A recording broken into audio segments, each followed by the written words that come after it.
Hi everybody. This is going to start a new little series of special storytellings from my big book of stories. I'm trying to talk really quiet because my mom's in the other room sleeping. But for our first story, we're actually going to be doing the Frog Prince. If you're wondering, these are my stories, but they are from the Grimm's Fairy Tale Giant Book. So I hope you enjoy it. I hope you enjoy listening to it because the only stories that you usually see nowadays are like Disney princess ones. These are actually the real stories. So, I hope you guys enjoy it. So here is The Frog Prince. Long ago, when wishes often came true, there lived a king whose daughters were all handsome. But the youngest was so beautiful that the sun himself, who had seen everything, was bemused every time he shone over her because of her beauty. Near the royal castle there was a great dark wood, and in the dark wood, under an old linen tree, was a well. And when the day was hot, the king's daughters used to go forth into the wood and sit by the brink, sorry, my voice is cracking, of the cool well. And if the time seemed long, she would take out a golden ball and throw it up and catch it again, and this was her favorite pastime. Now it happened one day that the golden ball, instead of falling back down into the maiden's little hand, which she had sent aloft, dropping into the ground near the edge of the well, and rolled in. The king's daughter followed with her eyes as it sank, but the well was deep, so deep that the bottom could not be seen. She began to weep, and she wept and wept, as if she would never be comforted. And in the midst of her weeping, she heard a voice saying to her, "What ails you, king's daughter? Your tears would melt a heart of stone." And when she looked to see where the voice came from, there was nothing but a frog stretching his thick, ugly head out of the water. I got myself a little froggy.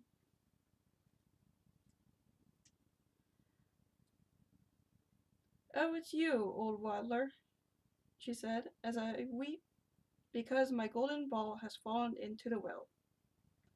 "Never mind, do not weep," answered the frog. "I can help you, but what will you give me if I fetch your ball again?" "Whatever you like, dear frog, and bleh, I can't. She said, "Any of my clothes, my pearls and jewels, and even the golden crown that I wear." "Your clothes and your pearls and jewels and your golden crown are not for me," answered the frog. "But if you would love me, and have me for your companion and playfellow, and let me sit by you at table and eat from your plate and drink from your cup, and sleep in your bed, if I would promise bleh, if you would promise all this to me, then would I dive below the water and fetch your golden ball again." "Oh yes," she answered, "I will promise it all. Ugh, I can't read today. Whatever you want, if you only go get my ball again." But she thought to herself, "What nonsense he talks, as if he could do anything but sit on the water and croak with all the other frogs, or could possibly be anyone's companion." But the frog, as soon as he heard her promise, drew his head under the water and sank down out of sight. But after a while he came to the surface again with a ball in his mouth, and he threw it on the grass. The king's daughter was overjoyed to see her pretty plaything again, and she caught it up and ran off with it. "Stop, stop," yelled the frog. "Take me with you too. I cannot run as fast as you."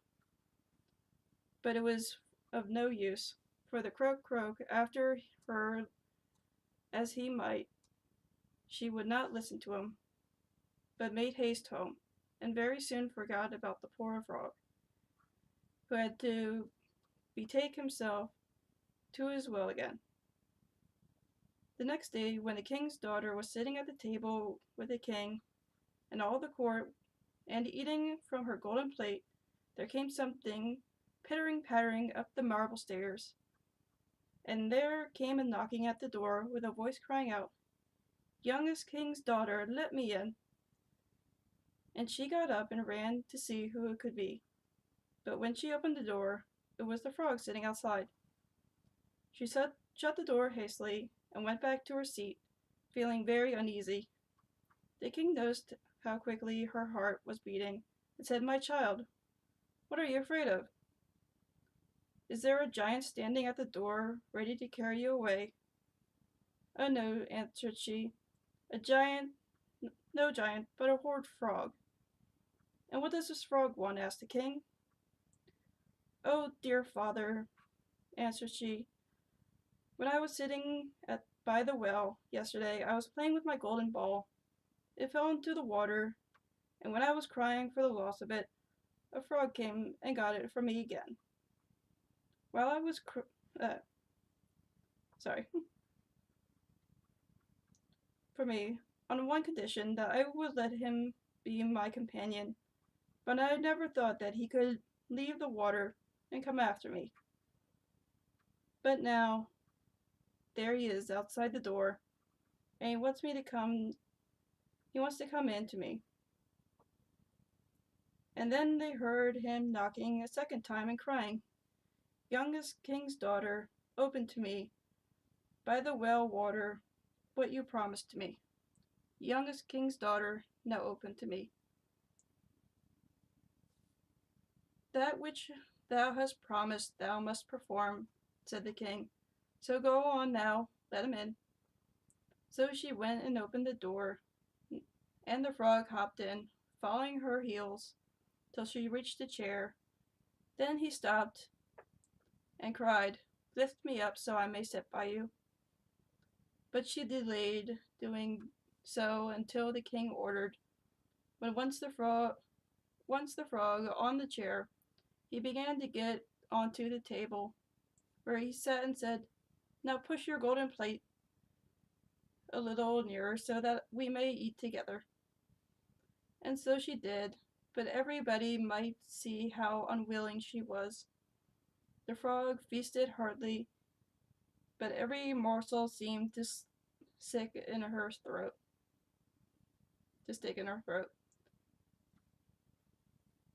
"I have enough now," said the frog at last, "and I am tired. You must carry me now to your room, and make ready for our sink in bed, that we may lie down and go to sleep." Then the king's daughter began to weep, and was afraid of the cold frog, that nothing would satisfy him, but he must sleep in her pretty clean bed. Now the king grew angry with her, saying, "That which thou hast promised, thou must necessarily, but must thou now perform." So she picked up the frog with her finger and her thumb, and carried him upstairs, and put him in a corner. And when she had lain down to sleep, he came up creeping, saying, "I am tired, and I want to sleep as much as you.